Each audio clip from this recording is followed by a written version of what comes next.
This channel does not promote any violent, harmful, or illegal activities. All content provided by this channel is meant for an educational purpose only.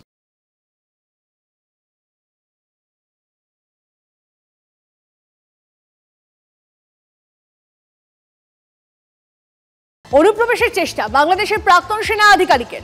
স্বরূপনগরের Hakimpur সীমান্ত দিয়ে অনুপ্রবেশের সময় BSF এর হাতে পাকড়াও। আফরুজ্জামানকে স্বরূপনগর থানার পুলিশের হাতে তুলে দিয়েছে বিএসএফ। হাসিনা সরকারের আমলে সেনাবাহিনীর সচিব পদে ছিলেন ধৃত, এমনটাই জানা গিয়েছে। ইউনুস জামানায় সাতক্ষীরা জেলায় আত্মগোপন করেছিলেন। তার কাছ থেকে বেশ কিছু নথিপত্র পাওয়া গিয়েছে। সেই সমস্ত নথি তুলে দেওয়া হয়েছে ভারতের উচ্চপদস্থ আধিকারিকদের হাতে। আজ বসিরহাট মহকুমা আদালতে পেশ করা হবে ধৃতকে।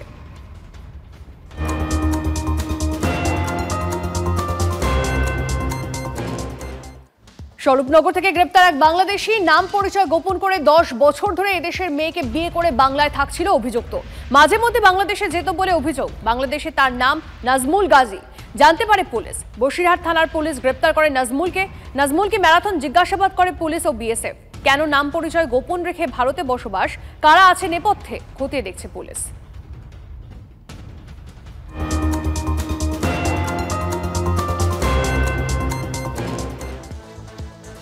শুভেন্দুর দাবি, গত কয়েক মাসে 4 লক্ষ অবৈধ বাংলাদেশি অনুপ্রবেশকারীকে পুশব্যাক করেছে ভারত সরকার।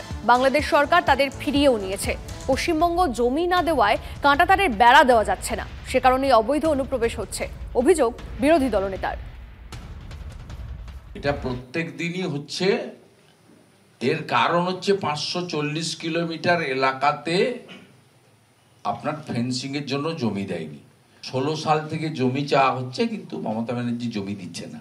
বাংলাদেশি মুসলিম যাদের কোনো ভিসা পারমিট নেই, তারা ঢুকে পড়ে আমাদের এখানে ভোট জেহাদ, ল্যান্ড জেহাদ, লাভ জেহাদ, রেশন জেহাদ, ধর্মীয় জেহাদ, সব কাজগুলোই করছেন। ভারত সরকারকে, বিএসএফকে বিশেষ থ্যাঙ্কস দেব।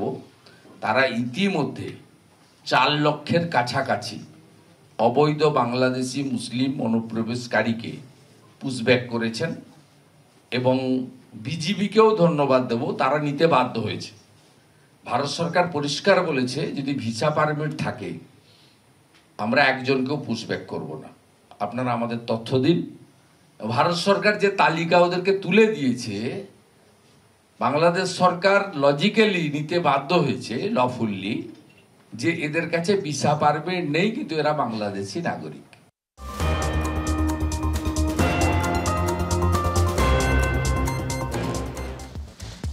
একই ব্যক্তির নামে ভারত ও বাংলাদেশের ভোটার কার্ড, ভারতে বাড়ি হলেও বাংলাদেশে গিয়ে বিয়ে। ঘটনার সামনে আসতেই তীব্র চাঞ্চল্য দক্ষিণ দিনাজপুরের কুমারগঞ্জে।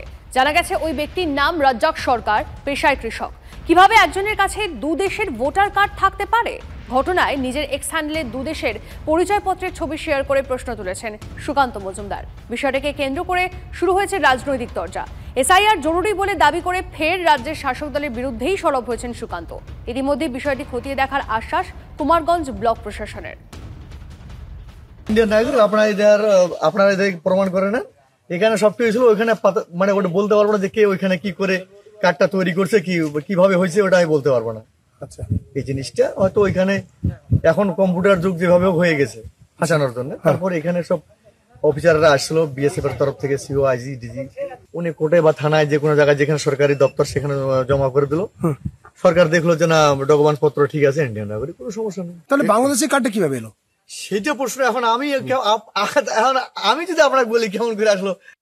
রেজ্জাক মোল্লা, রেজ্জাক সরকার, উনি তো বাংলাদেশের ভোটার, কি হিসাবে আমাদের ভারতীয় ইন্ডিয়ার ভোটার?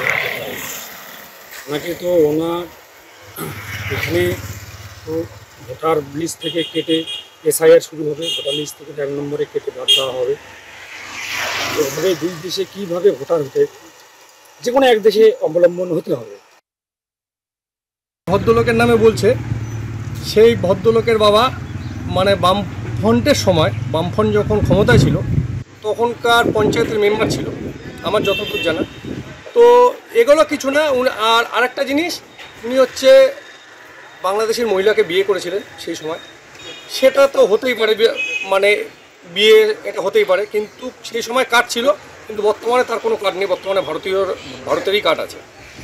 তাহলে এই যে বিতর্কটা, যে ধরুন ওখানকার কার্ড যেটা নিয়ে সুকান্ত মজুমদার পোস্ট করছে, এইটা নিয়ে তো বিজেপি এটা সারা ভারতবর্ষ জুড়ে এটা একটা নোংরামো করছেই।